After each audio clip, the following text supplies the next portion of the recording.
So is China the next great frontier for sports recruiting? Mark Gray is a radio and television sports journalist. He joins me now to discuss this further. Mark, welcome back. Always a pleasure. Oh, it's great to see him there, right? Yeah, it's great to watch the unbridled enthusiasm of a kid that's just going into minor league camp. Oh it's my great. gosh, he's going to be such a big star. But let's first talk about Yao Ming. He was elected into the Hall of Fame. We know that the formal announcement is on Monday. He will be the first Chinese player in NBA history to receive this honor.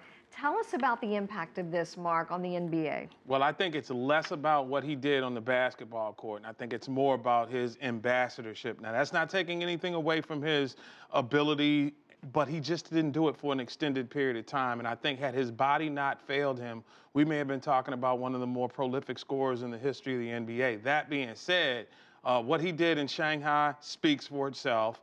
He's owner part of the team right now. He's meant more to the export of the game from the United States to China and opening up marketing and media doors for the NBA and international basketball. It's way beyond what his impact on the basketball court, the reason that Yao Ming is in the Hall of Fame. That's right, and there are basketball players who are being cut, and they're going to China and signing for really good deals there that are competitive with the U.S. It's interesting that you bring that up because Yao's former team is the Houston Rockets.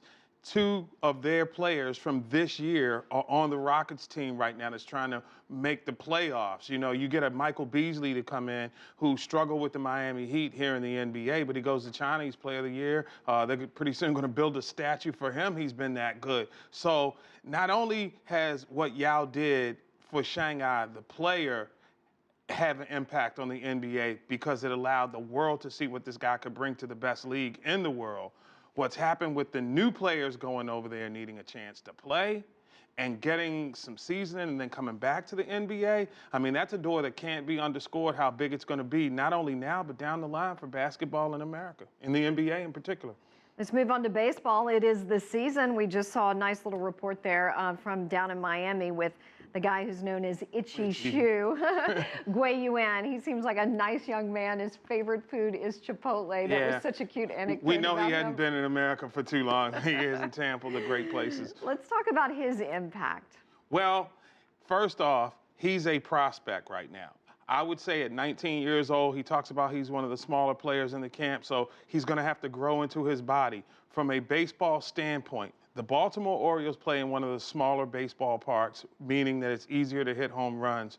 With him being a left-handed hitter, they have what they call a short porch in right field, or a very easier way to hit home runs than in most other ballparks. If he fills out, continues to get better, if he projects out as he did in China, he could have an impact on the Orioles. And the Orioles will need somebody like that in 3 years because they're going to have some financial decisions to make with their star players, and they may not be able to keep all of them, and to have a prospect like that who blossoms would be really big, and it would open the door for other athletes from China.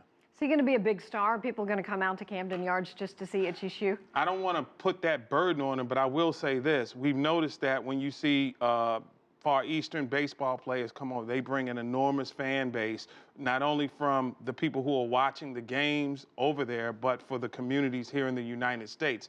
Big star on a statistical level, I don't know. Big star in terms of all the stuff that goes with being a baseball player, yeah, he's got an opportunity to sell a lot of products in various places around the globe if he performs as well as they expect him to. Mark Gray, always good to see you. Thank you. I'm sure we'll see you again. Hope so.